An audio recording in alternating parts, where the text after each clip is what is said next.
1. How much does that fat bastard really weigh? All right. Number 2. How strong are those milk crates that are supporting him?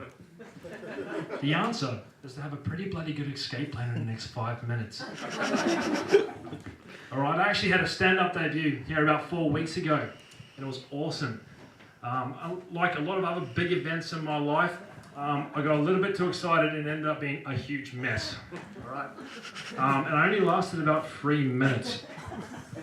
It was awesome. You might notice that I'm actually carrying some notes around tonight. If that somehow disturbs your perception of stand-up comedy, then I don't care. Okay? Because I'd rather stand up here with my little notepad than walk around like a freaking retard. Okay? I'm searching for my notes right now.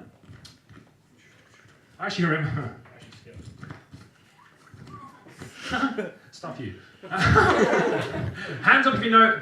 I want to see your hand up if you know somebody that is fat. Put your hand up. You, sir. Why don't you put your hand up? No. Why don't you put? You don't like to hang around fat people? Is that it? No. You get repulsed. There's a word for that, mate. It's called fattest. You, sir. No. Don't put your hand up now. It's too late. It's too late. No, you, sir. You're a fattest. Does this gut disturb you, man? No, it's all good, bro. It's all good. Stay down. All right. Let's face it, people. People in Australia and the world love to make fun of fat people. All right? Now, we love to watch them run. All right? That was a really bad interpretation of running, but as you can see, I'm pretty limited up there. We love to watch them cry. And we actually love to watch them falling over. Bet you'd love me to fall onto your table, eh, buddy? I'm sorry. No. All right, but where can we find all these things, folks? The Biggest Loser. It's the highest rated show on the television. Why? It's the weirdest show I've ever seen in my life. It's like you get a bunch of people who are seriously addicted to food, and you run their asses into the ground, right? And then you offer them a temptation of the same fatty foods that got them out in the first place. That's like taking a drug addict and putting him into rehab, and halfway through his program, taking him out and offering him some crack. I know, it's freaking weird, man. It's weird. But there are a few weird things about being fat, and I actually went to the beach the other day, and being fat, it doesn't only increase your risk of diabetes, it also does increase your risk of being humiliated at the beach. Yeah, that would be pretty funny for you guys, wouldn't it? No. I went to the beach, and I got up my baby, and I was just sitting in the sand, minding my own business, and then all of a sudden I get doused with a bucket of water, and people are like sponging me and telling me it's going to be okay and running. I've just been mistaken for a beach whale.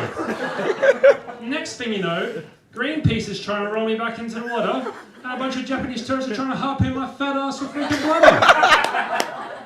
It's unbelievable. There actually are a few advantages of being fat, and I will name them out. Number 1, you can't see your penis.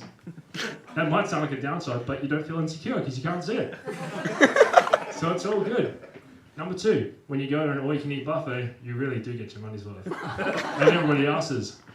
And number 3, hang on, let me...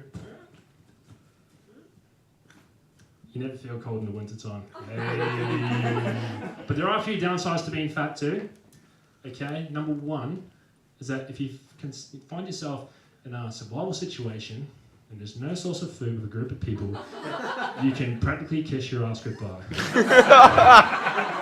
Because somebody's going to be gnawing on it by sundown.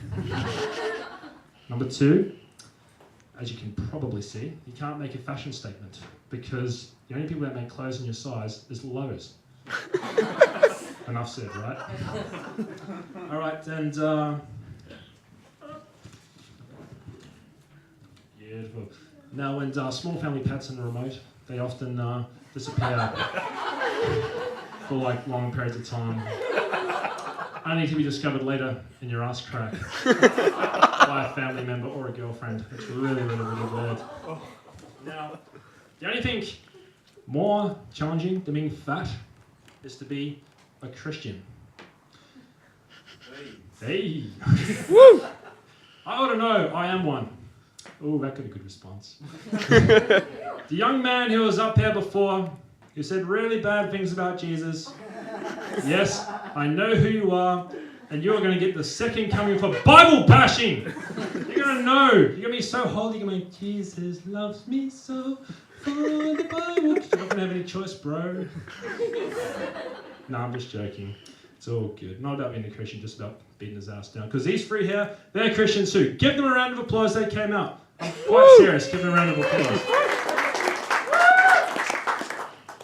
Now, the most hardest thing about being a Christian, I'd have to say, would have to be that you guys give us so much crap about not having sex. Do you have any idea how hard it is not to have sex? It's very hard. Why do you think Christians have such short weddings?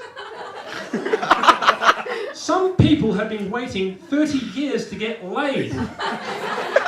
And some people want to go have a Catholic wedding. It's just not happening, people. All right? Why do you think they made wedding dresses white in the first place? It's because all Christian wives know that their husband's going to give them the big bang. Yes, that's what happens when you get stored up for 30 years, and I'm still storing up. So one of you girls wants to see me later on, and maybe we can get married and have some sex. How about that? Yeah, woo! Now, I actually knew a guy that was 40 years old when he got married. 40. That means he hadn't had sex in 40. He hadn't had sex ever. He came back high-fiving the brethren. Woo! Bang! His wife came back in a wheelchair. Apparently due to a water skiing accident, but I knew the truth. But look, my name is Christian Kamphuis, and I successfully lasted, 6.5 minutes, and I'm really happy. Thank you very much, and good night.